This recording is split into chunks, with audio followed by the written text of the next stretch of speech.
Hello అండి, అందరికీ నమస్తే. ఈరోజు రెసిపీ వచ్చేసి మిరియాల పులిహోర అండి. ప్రతి ఒక్కరికి నచ్చుతుంది ఇది.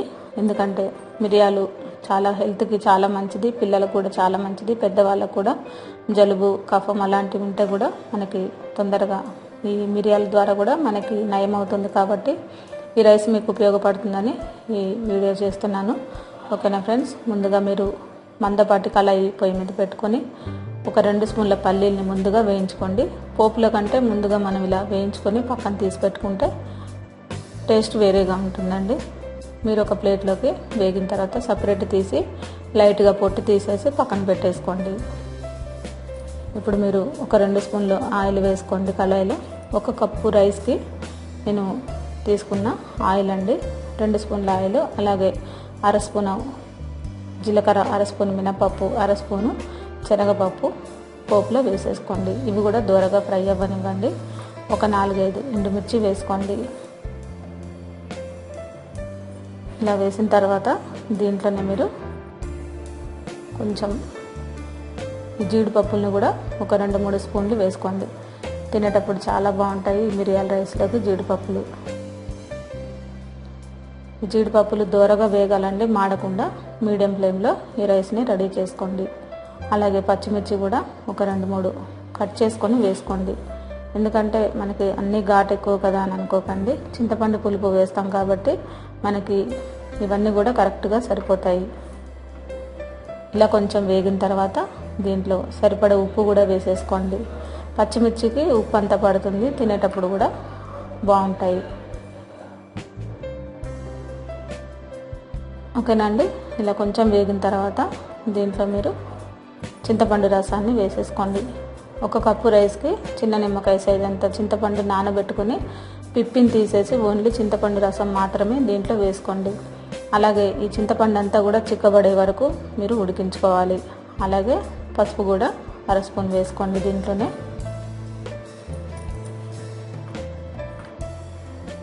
పసుపు అంతా కూడా పచ్చివాసన పోయే వరకు, అలాగే చింతపండు కూడా మనకు చిక్కబడే వరకు ఉడికించుకోవాలి. 2 రెమ్మలు కరివేపాకు కూడా దీంట్లోనే వేసేసుకోండి ఫ్రెండ్స్.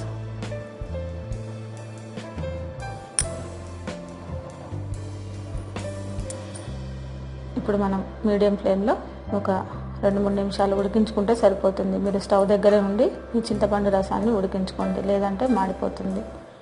ఇలా మీరు చిక్కబడిన తర్వాత 1 కప్పు రైస్ని దీంట్లో వేసేసుకోండి. ఈ రైస్ చేసే ముందు మిరియాల పౌడర్ని మిక్సీ పట్టుకొని రెడీగా పెట్టుకోండి. అలాగే అన్నాన్ని కూడా ఉడికించి పుల్లలుగా ఉడికించుకొని రెడీ పెట్టుకోండి. ఇప్పుడు వేయించిన పల్లీలను కూడా దీంట్లోనే వేసేసుకోండి. లైట్గా పొట్టు తీస్తే సరిపోతుందండి, కంప్లీట్గా తీయనవసరం లేదు పొట్టు పల్లీలకి. ఇప్పుడు మీరు దీంట్లో ఇవన్నీ కూడా బాగా కలిసేలాగా కలపండి.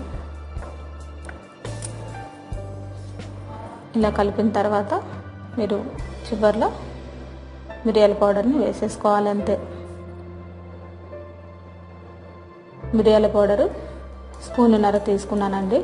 మీరు ఒకవేళ ఘాటు ఎక్కువగా ఉంటుంది అని అనిపిస్తే 1 స్పూనే వేసేసుకోండి. ఎందుకంటే మనం మిరియాల పులిహోర కాబట్టి ఆ ఫ్లేవర్ అన్నది మనకి బాగా వస్తుందన్నమాట. సరిపడా వేసుకోండి. 1 కప్పు రైస్కి 1.5 స్పూన్ మిరియాల పౌడరు.